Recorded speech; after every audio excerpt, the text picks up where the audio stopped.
입당에 대한 최소한의 인간적 예의와 도리의 의사표시가 있어야 된다.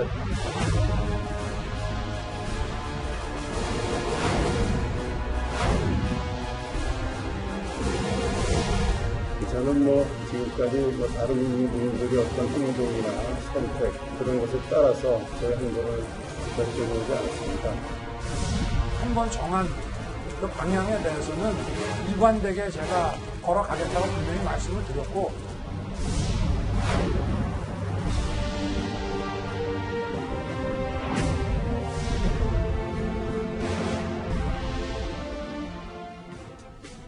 예, 오늘 뉴스탑10은 바로 여기부터입니다.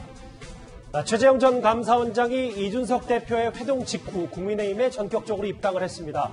감사원장을 사퇴한 지 17일 만인데요. 이 측근들조차 오늘 오전에 입당 결정을 들었다고 말할 정도로 전격적이었습니다. 이게 국민의힘 밖에 있는 대선 주자 입당 오늘 이번이 처음인데요. 현장 화면부터 저희가 담았습니다. 네, 오늘 이렇게 당원되신 거 축하드립니다.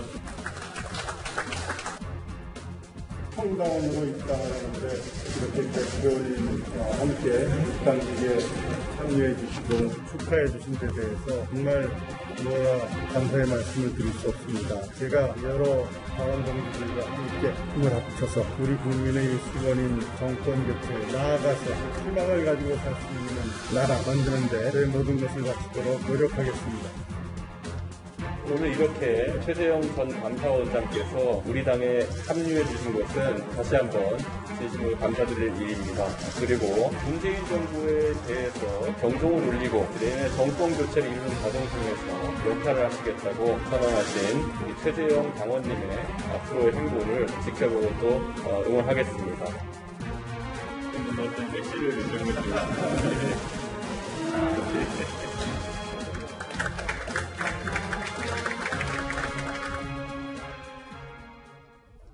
화면 쭉 만나봤습니다. 여기 잘 적혀있네요. 말 그대로 초스피드였는데 이두하 변호사님. 어제 저희가 정확히 이 시간에 권영세 위원장을 최재형 전 원장을 만났다라는 소식 전해드렸었는데 오늘 국민의힘 당사 가서 이준석 대표 만나고 바로 입당 절차를 밟았다. 꽤 과감한 것 같습니다. 예, 과감하죠. 그리고 최재형 전 감사원장, 이제 최재형 이제 좀 있으면 후보라고 불러야 될 것 같은데 아직은 최재형 전 감사원장이라고 해야겠죠. 예. 어제 이 권영세 대외협력위원장을 만나기 전에 저는 최재형 전 감사원장 측의 김영우 상황실장이라고 해야겠죠. 김영우 실장을 잠깐 뵐 기회가 있었어요. 아하. 근데 그때 이렇게 떠보니까 입당을 빨리 할 것 같긴 하더라고요. 근데 오늘 할 줄은 몰랐어요. 근데 제가 전해 듣기로는 어제 저녁 늦게 자정까지도 이게 공방이 치열했다, 캠프 내에서도. 예. 근데 밤에 전격적으로 결정을 했다 이런 얘기를 하는데 정무 감각이 좀 돋보이는 게 아닌가 싶어요. 오늘 점심 때도 사실은 최재형 전 원장을 잘 아는 법조인들하고 얘기를 막 나누는데 놀랐다는 거예요, 다. 그러니까 최재형 전 원장이 정치를 할 결심을 한 거에 놀라고, 두 번째로는 이렇게 정광석화와 같이 빨리 결단을 내리고 누군가가 하는 조언을 빨리 선택해서 행동으로 보여주는데 놀랐다, 이렇게 얘기를 했는데, 그러니까 법관으로 있을 때와 다른 모습을 보여주는 거죠, 정치인으로서. 그러면 저는 이 부분에 있어서 앞으로 어떤 선택을 할지 모르겠지만 예. 지금까지 한 선택은 정무 감각이 있는 모습이 아닌가 싶습니다. 김경진 의원님, 당원 신청을 받아들이는 국민의 입장에서도 아니 이렇게 빨리 입당 신청을 한단 말이야? 다소 놀라진 않았을까요? 글쎄요, 이준석 대표도 놀랐을 것 같은데요. 근데 또 곰곰 생각해 보면 이게 이제 정치라고 하는 것이 선택과 결단의 문제의 측면이 일정 부분이 있는데, 예. 최재형 전 감사원장 입장에서 보면 사실은 시간이 없어요. 그러니까 지지율이라고 하는 것이 사실은 꺼지고 만들어지는 게 한순간에 만들어지기도 하지만 네. 실은 국민들이 긴 시간 지켜보면서 일정 정도의 숙성한 시간이 필요하거든요, 보면. 근데 최재형 감사원장 같은 경우 사실은 지금 정치인으로 국민들이 이미징하는 시간, 대통령 후보로서 지지를 보내는 시간, 지금까지 시간이 없다 보니까 아하. 결국은 체계적인, 어떻게 보면 이 체계 속에서 이 흐름을 같이 타고 가는 것이 가장 효율적이다라고 판단을 한 것 같고, 예. 그래서 사실은 전격적인 입당을 선택한 것 같고, 근데 이제 사실 사퇴 17일 만에 입당을 했다고 하면 헌법기관장으로서 임기도 못 채웠다, 17일 만에 너무 빠르지 않느냐, 이런 비난이 있을 수도 있는데, 예. 어차피 먹을 비난 이거 한번 먹고 그냥 감수하고 가겠다. 초기 단계에서 차라리 이 비난을 맞는 것이 어차피 나은 선택이 아니냐. 이런 판단까지도 곁들여진 것이 아닌가 싶어서 예. 선택과 결단에 있어서는 최소한 우리가 최재형 전 감사원장에 대해서 가지고 있는 이미지가 어허. 의외로 예상외로 굉장히 과단성이 있다. 이런 느낌이 좀 드네요. 예. 최재형 전 원장은 입당을 밤새 고민했다 이렇게 전했습니다. 그리고 오늘 입당과 함께 바로 문재인 정부를 겨냥했습니다. 나라가 너무 분열이 되어 있습니다. 여러 가지 정책들이 사실은 비록 그게 선한 뜻으로 시작했다 하더라도 현장에서 제대로 작동하지 않을 때 그러한 고통들은 고스란히 국민들이 몫이고 이 정부가 현재의 방향대로 그대로 나갔다가는 앞으로 우리나라에 참 어려움이 닥칠 것 같은 그런 우려를 가지고 있었습니다. 감사원의 어떤 중립성에 대한 논란들이 있어서 제가 도저히 감사원장을 지금 수행하는 것이 적절치 않다고 판단해서 오늘과 같이 국민의힘에 입당하게 된 그런 결정은 마지막 결정은 사실 어젯밤 밤새 고민하면서 결정을 했다. 예, 어젯밤 밤새 고민을 했다. 나라가 너무 분열돼 있다. 현 정부 그대로 나가면 어려움이 닥칠 거란 우려를 갖고 있다. 장경태 의원님은 이 입당하자마자 현 정부 겨냥한 최재형 전 원장의 발언을 어떻게 평가하십니까?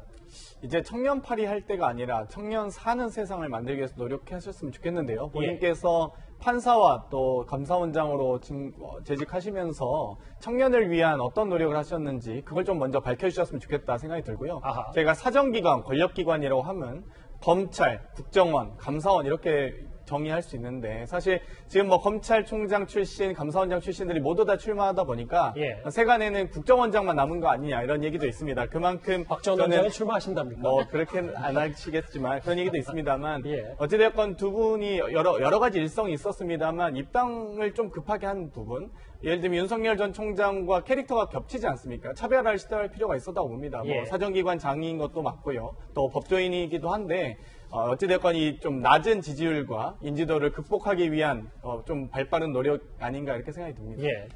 처음에는 좀 조심스럽게 평가를 하시는데요. 이따 또 비판 목소리도 잘 들어보겠습니다. 근데 이도하 변호사님. 예. 근데 오늘 최 전 원장이 국민의힘에 입당을 하면서 평당원 신분으로 입당을 했단 말이죠. 이걸 저희가 어떻게 해석하면 되겠습니까?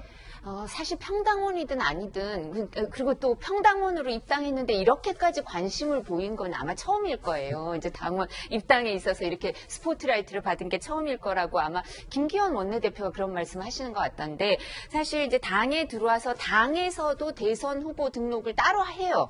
대선 후보 등록을 하면 상임 고문 자격을 저절로 주어져요. 기탁금을 3천만 원 내고 이러니까 거기에 대해서 일정 부분 그리고 당무에 좀 참여를 할 수 있어요. 그래서 이런 부분을 아마 배려를 당연히 그게 정해진 거니까 하시면 그렇게 하겠다고 얘기를 했는데 평당원으로 있겠다고 말씀을 하시는 거는 좀 더 이렇게 낮은 자세로 임하겠다 이런 모습을 보여주시는 것 같아요. 그리고 이른바 백의종군 그래서 차별화를 하면서 그냥 그 전에 그런 거를 대우를 그대로 받지 않고 예우가 필요 없고 이제 백의종군한 이런 모습을 보이겠다. 그리고 좀 더 사람들한테 당원들뿐만 아니라 현역 의원들한테 다가가는 모습을 보여서 세를 좀 확장하겠다 이런 생각을 하시는 것 같고요.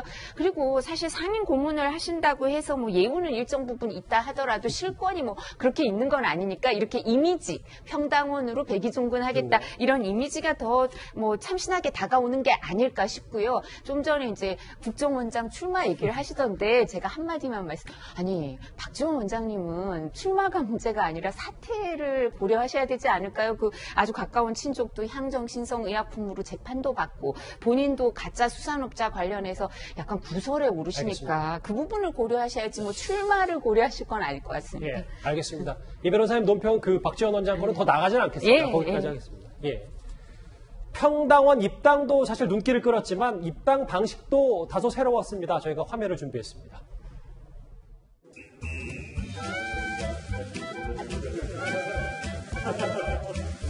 당원이 가입할 때 보면은 두 가지 방식이 있습니다. 모바일 온라인 당원 가입이 있고 또 종이로 가입하는 방식이 있습니다. 어떤 방식을 선호하십니까? 모바일로 한번 해보죠. 모바일로. 네, 제 명함 뒤에 보면은 이 QR 코드가 있습니다. 네, 카메라에 켜셔가지고, 켜셔가지고.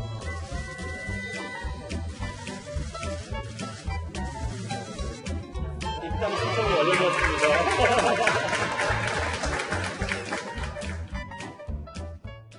예, 이채롭네요. 일단 온라인 입당, 모바일로 해보겠다고 해서 QR코드 찍고 속전속결로 모바일 입당하겠다는 결심도 빨랐고 입당 절차도 꽤 빨랐는데 제가 잘 몰라서 그러는데요. 장경태 의원님. 이게 국민의힘만 이준석 대표가 있어서 이렇게 온라인 입당이 가능한 거예요? 아니죠? 민주당도 이렇게 입당을 하죠?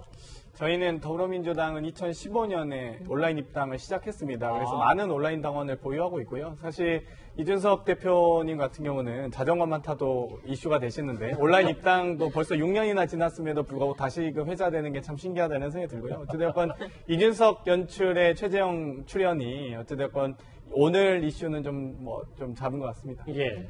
민주당은 6년 전부터 온라인 입당이 이렇게 활성화가 됐죠. 네, 사실 QR코드라는 게 어려운 게 아니고요. URL을 QR코드로 변환하면 됩니다. 알겠습니다.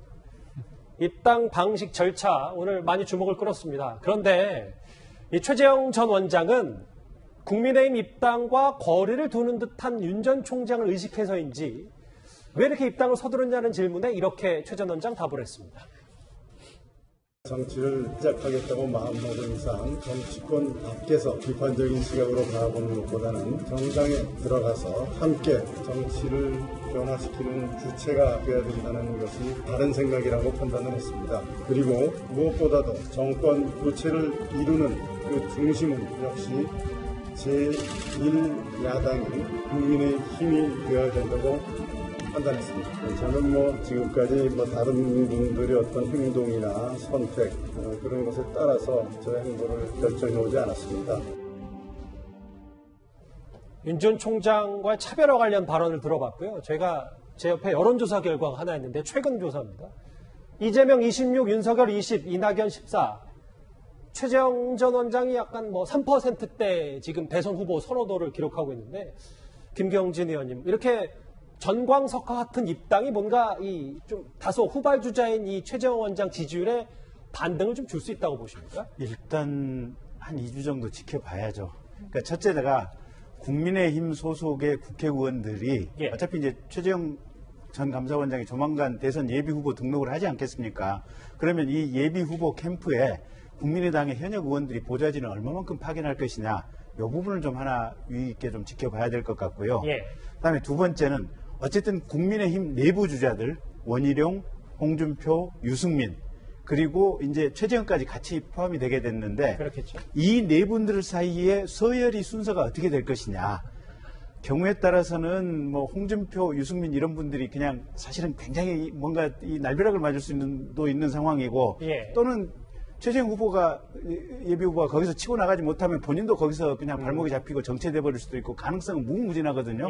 그래서 한 2주에서 한 달 정도 상황을 지켜보면서 의원실에서 얼마만큼 파견하느냐 이제 이 부분 좀 봐야 될 것 같고요. 결국은 또 한 가지 변수는 윤석열 지금 예비 후보가 어떤 선택을 할 것이냐. 그러니까 그 전에 워딩을 보면 8월 말 이전에 입당할 것 같은 뉘앙스를 주는 워딩도 있었고 그전 발언을 보면 또 최근에 전언에 보면 마지막 파이널 리그에서 이게 단일화를 할 것 같은 그런 뉘앙스가 보이는 기사도 있었고. 결선에서. 그래서 경우에 따라서 이게 이 입당 시기를 8월 말 것이냐 아니면 12월이나 1월로 할 것이냐 이런 부분들에 대해서 윤 총장 측도 뭔가 고민을 거듭해야 될 시점이 왔다. 그래서 정말 이 안개 속의 대선 전국이 지금부터 한 2달 상간 이게 시작이 됐고 우리 모두가 다 이 안개 속을 지나게 될 것이다. 저는 그렇게 봅니다. 당내 내부 얘기를 좀 분석해 주셨는데 장 의원님 개인적인 생각이나 혹은 민주당에서 봤을 때 최재형 전 감사원장이 국민의힘의 내부 이런 그 견제나 이 역학구도 빼고 최재형 인물 스스로가 좀 동력이 있다고 판단을 좀 할 수 있을까요? 사실 저는 최재형 원장님께 선택지가 없었다고 봅니다. 그러니까 소위 김종인 전 대표께서 윤석열 전 총장에게 별의 순간이라 표현하셨다가 그 이후에 관심 없다라고 하면서 이 국민의힘 의원님들 만나보면 약간 톤이 달라진 걸 계속 느끼거든요. 처음에는 윤석열 총장에 대한 입당 환영, 바라기로 보이는 어떤 러브콜을 하시다가 이 좀 살짝 거리를 두시면서 최재형 원장님에 대한 언급을 많이 하시는 걸 자주 목격했습니다. 예. 마찬가지로 윤석열 총장을 형성하고 있는 지지율은 이 보수표뿐만 아니라 중도표까지 함께 섞여 있는 마당에 지금 국민의힘이 여러 가지 당원 50, 국민 여론조사 50이라는 이 룰을 바꾸지 않는다면 윤석열 총장 입장에서는 들어갈 이유가 없는 거죠. 다만 그에 반해 후발주자인 최재형 원장은 뭐 선택지가 없습니다. 무조건 일단 들어가서 안에서 뭐 집토끼라도 잡아야 그 이후에 윤석열 총장과의 뭐 경쟁이라도 가능한 거니까 지금 뭐 경쟁할 수 있는 구도 자체가 형성이 돼 있지 않기 때문에 지금은 최재형 원장에게 입당 말고는 다른 선택지가 없다라고 말씀드릴 수 있겠습니다. 예, 이도하 변호사님. 네. 그런데 오늘 최재형 전 원장이 좀 의미심장한 얘기도 해서 대변인은 따로 두지 않고 적극 소통하겠다. 지금까지 다른 분들의 어떤 행동이나 선택에 따라서 행보를 결정해오지 않았다. 본인은 속도를 내고 윤 전 총장의 전원 정치를 좀 비판한 겁니까? 예, 아무래도 차별화 전략을 쓸 수밖에 없는 것 같아요. 후발주자라서 할 수 있는 게 지금 차이가 사실 많이 나죠. 윤석열 전 총장이랑 최재형 전 원장의 그 지지율 차이가 아직까지는 많이 나는 형편이기 때문에 후발주자로서 당 조직을 활용하고 그다음에 일정 부분 지지율을 올리려면 지금은 한 4% 내외가 항상 나오는 것 같아요. 그러니까 5% 벽을 깨야 되고, 그 다음에 10% 벽을 깨서 두 자릿수가 돼야 되고, 이런 큰 아직 벽이 남아있거든요. 그래서 이런 부분을 넘어가려면 혼자 힘으로 당 밖에서는 불가능하다고 생각해서 좀 전에 장 의원님 말씀하신 것처럼 저도 최 전 원장에겐 선택지가 없어서 당에 입당을 한 건데, 빨리 입당하는 모습에서 정무 감각을 보이고 결단성이 있다고 평가를 받는 것 같고요.